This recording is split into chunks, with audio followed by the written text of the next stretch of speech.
It's officially the 2024 football season, at least for the Seahawks rookies, as they report for the start of training camp. We're going to dive into why this is a big change for Mike Macdonald and his staff compared to the previous regime, and what our expectations are heading into training camp for this new rookie class here on our latest edition of Locked On Seahawks.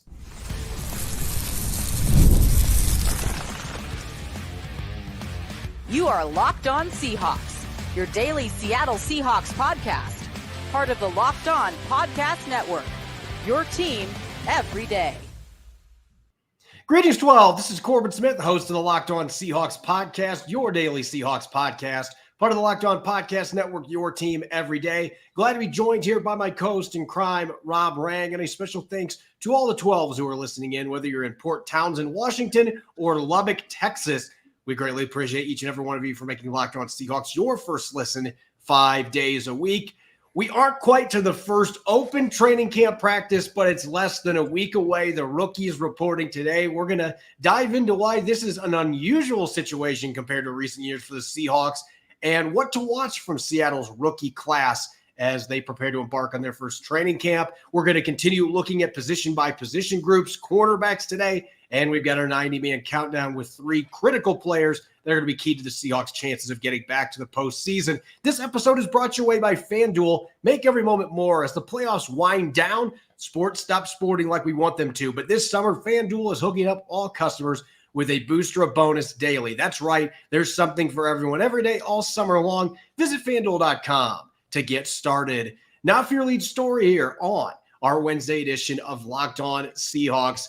It may seem like it's a bit strange, but the Seahawks are officially starting training camp, at least with their rookies today. Byron Murphy II and company reporting. And Rob, this is not an unusual practice for a lot of teams in the league. The NFL has allowed, per the collective bargaining agreement, they have allowed rookies to report 6 days before veterans report. And yet, this has not been the typical practice for the previous regime under Pete Carroll. Mike Macdonald, being a new head coach, though, is going to take full advantage of that opportunity to get rookies in 6 days early. And basically, for those of you that have been to high school or college orientations, this is an NFL training camp orientation for these newcomers who are getting ready to tackle training camp in the NFL for the first time.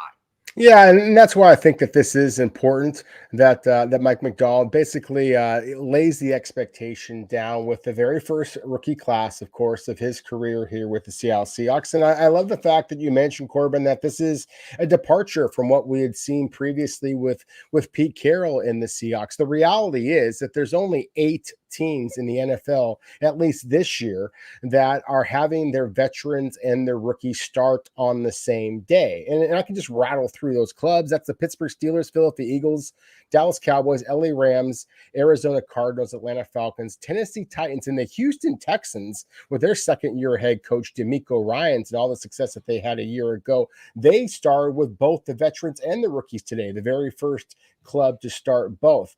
But with the exception of, say, DeMeco Ryans or maybe Jonathan Gannon in Atlanta, or excuse me, Arizona, you have some of the clubs that have the longest tenured head coaches, whether it be Sirianni in Philadelphia, Tomlin, of course, in Pittsburgh, or Mike McCarthy, Sean McVay, et cetera. They have the experience. This is not their first run through there. So as you said, Corbin, it's a freshman orientation, so to speak, for the rookies here coming in. It's an orientation for the Seahawks coaches as well, for Mike Macdonald specifically, but of course for the college coaches that are making that huge jump as well. So that's, to me, what was kind of fascinating about this. And it's an exciting day. I mean, July 17th, remember that day, Seahawks fans, because this really is the beginning of the Mike McDaniel area in Seattle. Well, I hope that it's not Mike McDaniel, because I think he's in Miami right now. Yep. But I digress. There's so many Mike Micks in the NFL right now that's just kind of the way that it goes. But as you mentioned, this has not been the norm for Pete Carroll, but there are other teams that have long tenured coaches that already have their system in place. They don't feel like they need to bring rookies in 6 days early. This is just my opinion, though. I've always felt like this is one of those cases where you already have limited practice time. Why wouldn't you take advantage of getting your rookies in, even if it's just mainly for walkthroughs and meetings? Why would you not bring them in 6 days early? even for Pete Carroll and his staff, that was something that always kind of was bewildering to me. Like, why would you not want these guys in a few days early to get them acclimated to training camp? And I know that for coaches like Pete Carroll might be saying, well, that already happened. It was called OTAs and mini camps, but training camp is a different animal. And so why would you not take advantage of this? Mike Macdonald certainly is going to, with the new schemes on offense, defense, and special teams with this all brand new coaching staff. These rookies need as many mental reps as they can possibly get. Obviously, these are not going to be open practices to the public. It's going to mostly be on the field walkthroughs and doing meetings and stuff. This is just kind of that orientation setup. But once we get to the field next week on the 24th, the veterans have arrived, team back up with the rookies. It's always fascinating to see what the rookie class is going to do. And I know for you and I, there are a number of things that we are going to be watching very closely with this rookie class. And I know for you, there's one player in particular that you are going to have your eyes on from start to finish watching these practices. Well, I think you got to start off with Boye Mafe II. I mean, my goodness. I mean, that's the one that we all want to see what he's able to do. And that to me is again, one of the reasons why the excitement, the celebration that is July 17th when the rookies come in is just on the Seahawks' own social media account. They showed Boye Mafe coming in. They showed a couple of other Seahawks. Christian Haynes was in camp successfully and everything is going well there. Nehemiah Pritchett, AJ Barner also were, photographed coming into the VMAC facility.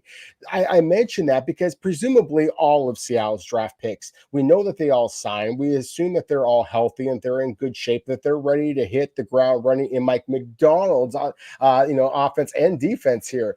I do think, though, that that's something that bears mentioning because we are unfortunately seeing some other players for clubs all around the NFL, Corbin, who are either mired in a contract squabble or are coming in and their doctors are saying that these players are not yet ready for football activities. So that's the biggest thing at this point is you just hope that all of Seattle's rookies, certainly the draft picks, but also the undrafted free agents, that they are here and available at VMAC to kind of, again, hit the ground running. And then as far as expectations, what I'm really hoping to see is that I think that in a way you actually have to kind of lower the expectations of the rookies. I mean, remember these last couple of years, and you asked the question, why do you wait? I think that as I often like to say, proof is in the pudding. I mean, Pete Carroll can rest easy, of course, knowing he's got the Lombardi Trophy, but also that these last couple of years, his waiting has also contributed to some of the Seattle's rookies actually contributing to some of the biggest seasons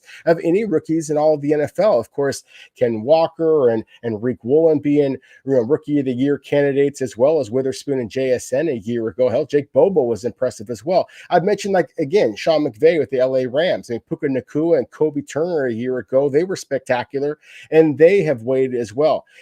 I think what this comes down to is, as you said, this is all about Seattle just kind of laying the groundwork. These rookies need to learn more than the vets do, of course. And so what I'm going to be looking for is just improvement from all of them, whether it be somebody as flashy as Boye Mafe or whether it be the linebacker Tyrese Knight that we're all excited about, and certainly Christian Haynes. If he is going to be able to take that step forward to push for meaningful reps at the right guard position, then the time is now. I'm glad you mentioned Tyrese Knight because it's going to sound crazy. He is not, I don't think he's the best player in this draft class for Seattle. Boye Mafe II is supposed to be that player, and I'm excited to watch Boye Mafe II. He is just a different level of athlete for that position. But Knight, to me, is the most fascinating rookie coming into this year for the Seattle Seahawks because we have talked time and time again about the depth concerns, all the newcomers at linebacker that the Seahawks have. The injuries with Jerome Baker and Tyrell Dodson, where are they going to be at to start training camp?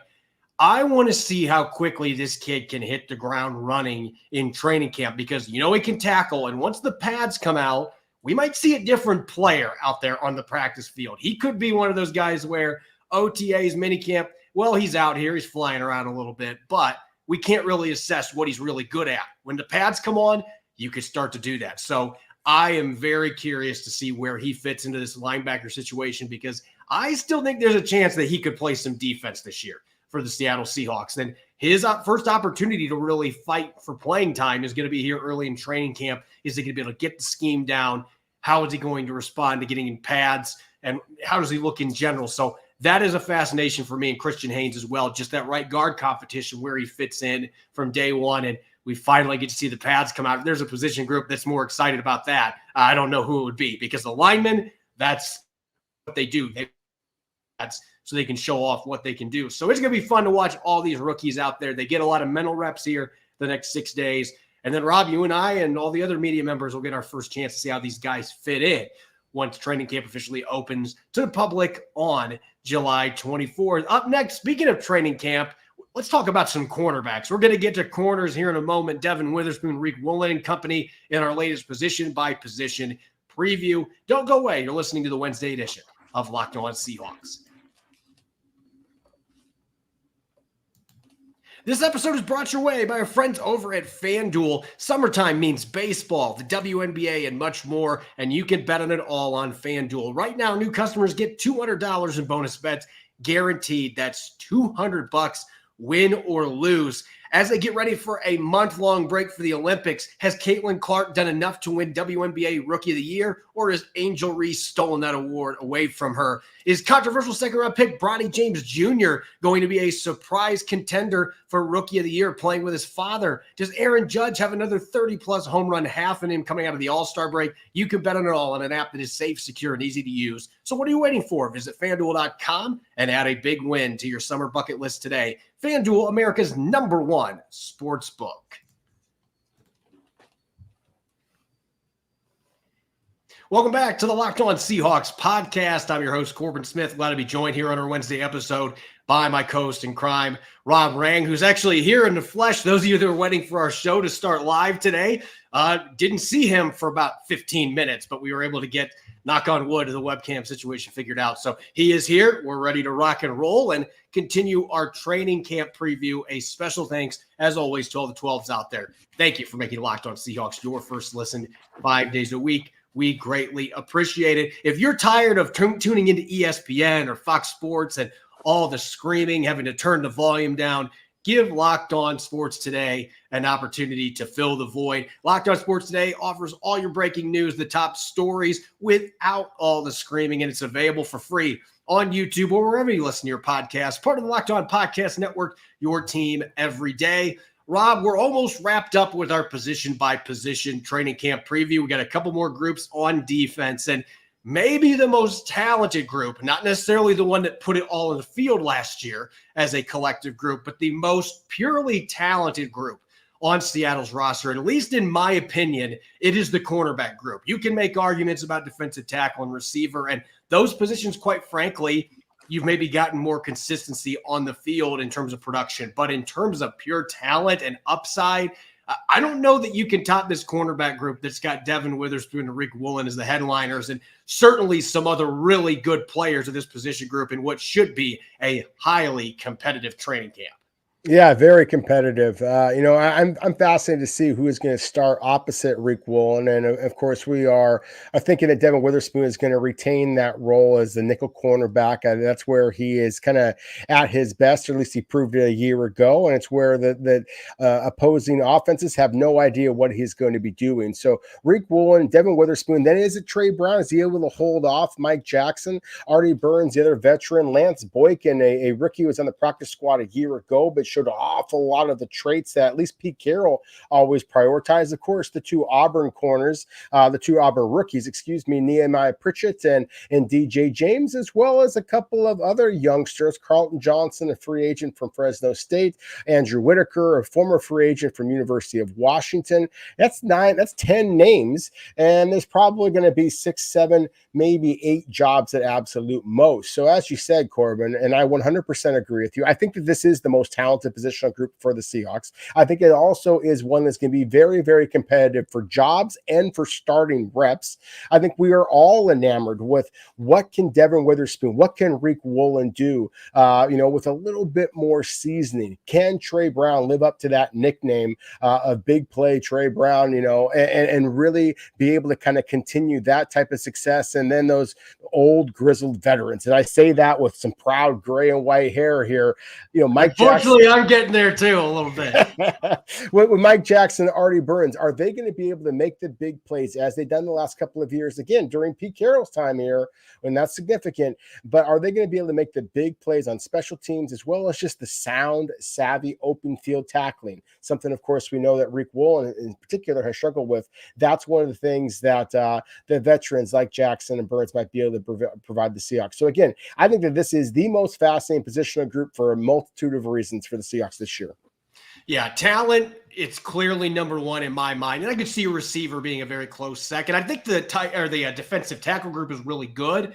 But in terms of upside, you have some seasoned veterans there that I don't think are going to be getting any better. They are fully developed players like Leonard Williams, Jaron Reed. This cornerback group, though, Rick Woolen, his ceiling is still through the clouds. Devin Witherspoon, he might be in another galaxy when we're talking about the skill set that he brings to the team. I mean, these are two players that very few teams have equals in terms of upside and the potential to be superstars. And so I think those two, you could already cement them in the starting lineup. I know there's been some people wondering, well, could Rick Woolen be competing for his job? I do not think that's at all going to be the case. I think Mike Macdonald is really excited about him, as he should be.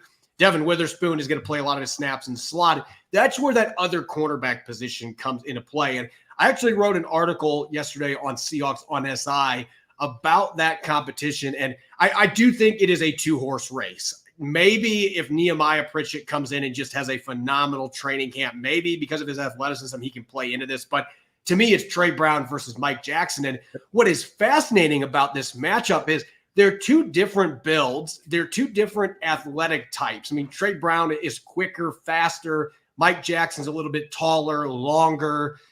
They're both, though, very physical players, willing tacklers, and they both have special teams experience. They really have a lot of similar traits. What to me is going to be the difference here, if Trey Brown can take advantage of it, he's had less starts. He's had 7 career starts under his belt. He had 7 last year.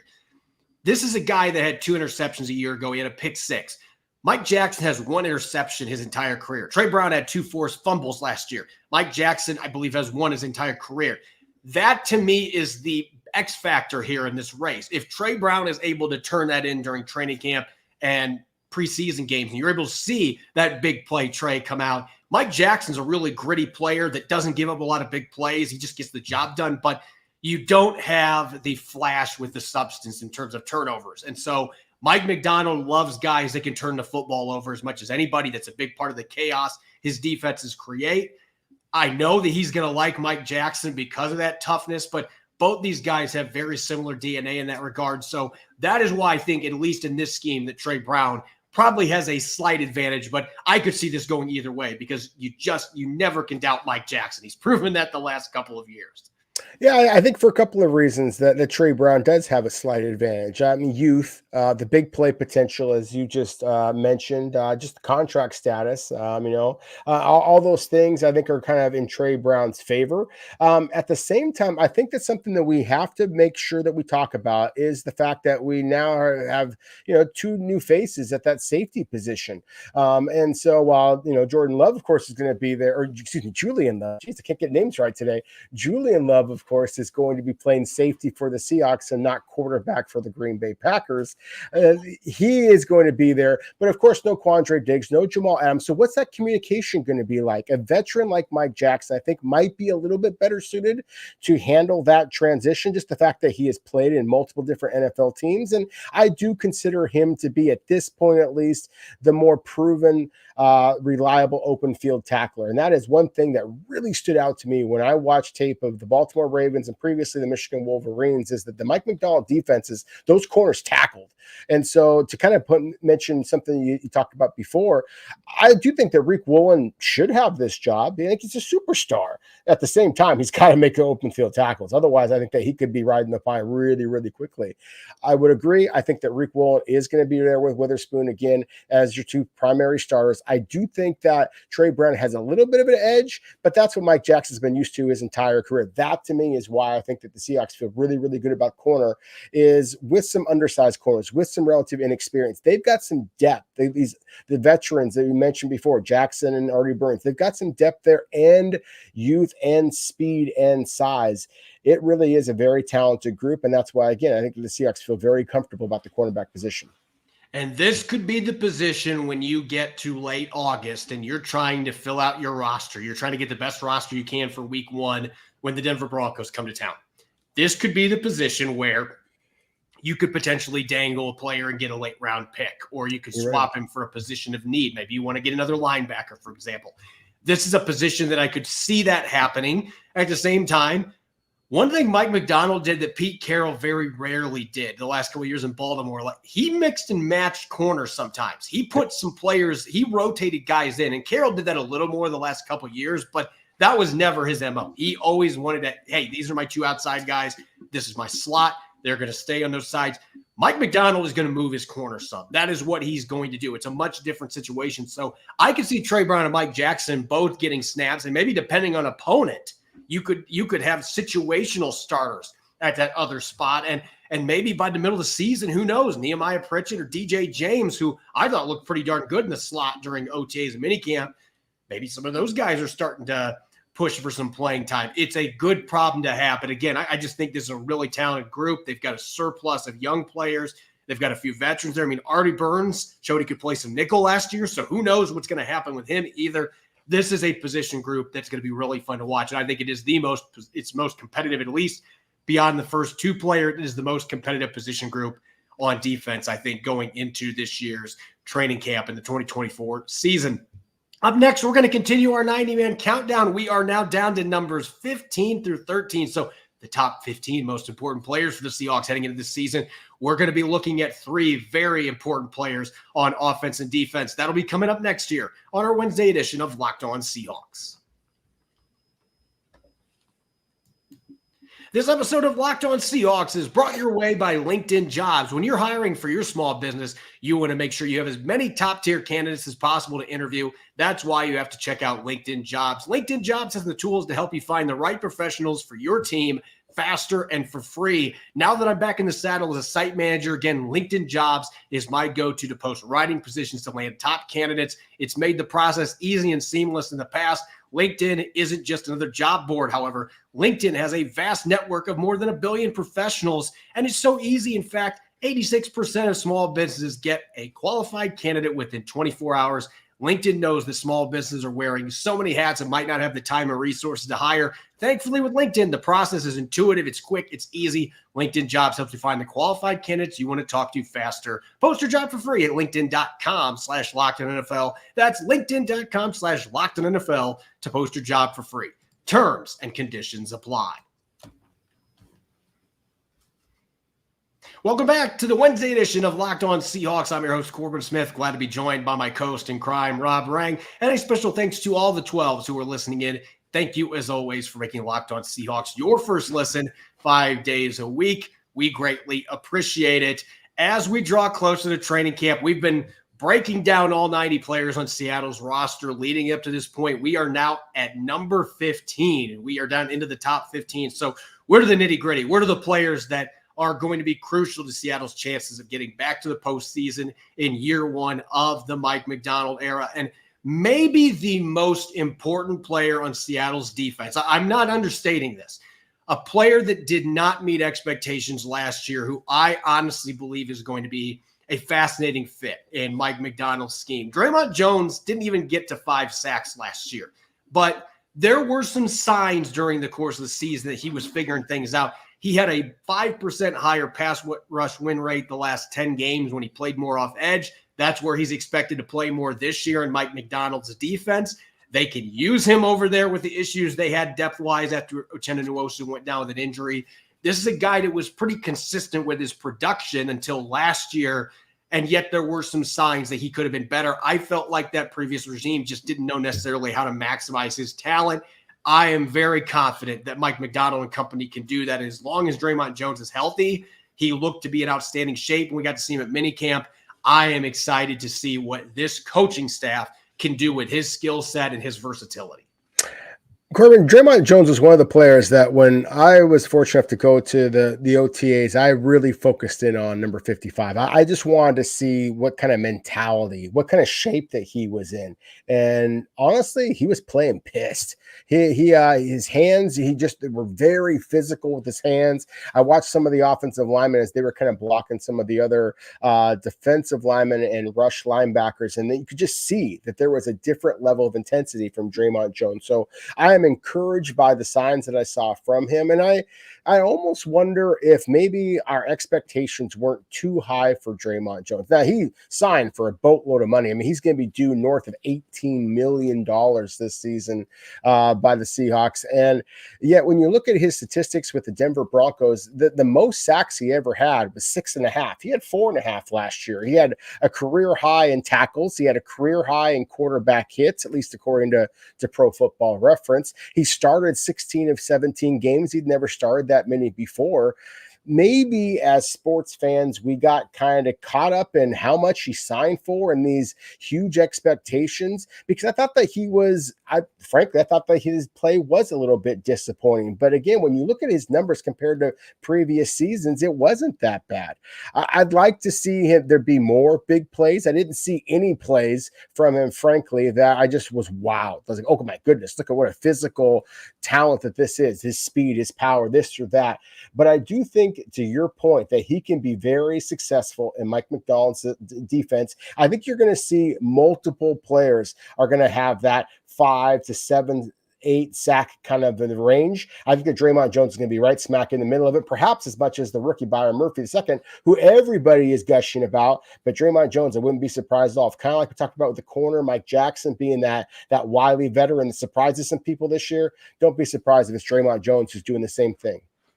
Just as I anticipate that Jones may be a player who benefits as much as any returning defender with this coaching change, I feel like Jaxon Smith-Njigba on offense, he might be the player. In fact, I'm not going to say might be. I think he's absolutely the player who benefits the most from Ryan Grubbs' arrival in Seattle, coming down from Montlake and joining the Seahawks. We saw the production that the top 3 receivers had at Washington last year, and what I'm so excited about. We had this conversation with Jackson Bevins earlier this week as one of our special guests, and this offense, Ryan Grubb moves his receivers around. He doesn't just stick a guy in the slot and say, hey, that's where you're going to be at and be stagnant. He is going to move his players around, and I think that is going to benefit Jaxon Smith-Njigba immensely. He's going to get more opportunities to do damage, at least in the intermediate part of the game. If OTAs and minicamp were any indicator, I think he's going to get his chances for shot plays too. The Seahawks are going to get him downfield, whether in the slot or on the outside. He's got enough burst to be able to do that, and he's such a good route runner. I think the expectations that are being setting here, you were talking about that with Dre'Mont Jones, that maybe expectations were too high. I don't know that there is such a thing as expectations being too high with this kid. After what we saw in OTAs and minicamp, he had a 7-touchdown practice, for example. It just feels like this new offense, you're going to finally get a chance to really see what Jaxon Smith-Njigba can do, catching passes from Geno Smith. I hope so. That's certainly the expectation, as you said. You mentioned a 7-touchdown practice. He had a 4-touchdown rookie season. So I think that we have to be careful here. This is a guy who caught 63 balls for 630 yards roughly. I mean, that's averaging 10 yards per reception. Now, some of that's the offense. As you said, we talked to Jackson Bevins, and he was really effusive in his praise for Ryan Grubbs' offense, as we've talked about, and how we think that Jaxon Smith-Njigba might be basically the receiver number 1 in this offense, just because of his ability to just wreak havoc in the middle. But at the same time, for a guy who had averaged 10 yards per catch and only had 4 touchdowns, I think that, it sounds there's some out there who are basically already crowning this guy with all pro honors. And so, look, I think the JSN is going to become an absolute superstar in Seattle. But I love that we have Dre'Mont Jones and then Jaxon Smith-Njigba 1-2 in our conversation here, because I do think that Seahawks fans can get caught up in all of the hype. Let's see this young man make the development that we all anticipate happening. But at the same time, I think that let's talking about 7 or 8 touchdowns for a season before we start crowning him as the heir apparent to some of the great receivers that have graced this franchise in the past.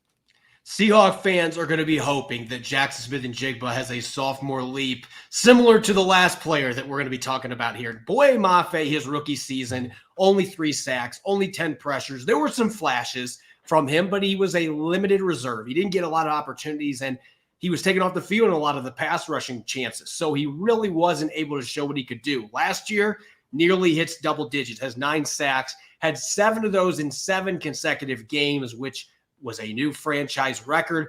After Uchenna Nwosu's injury, though, the pressures were there. The quarterback hits were not there, though. The sacks were not there. He cooled off in the second half of the season. And I think some of that, when you're a first-time starter in the NFL, 17 games, he missed 1 game, but 16 games even as a full-time starter, 800-plus snaps when he had less than 350 the year before. Like, that is a huge jump in snaps. And so I think it's common to see guys kind of hit that wall the first year as starter.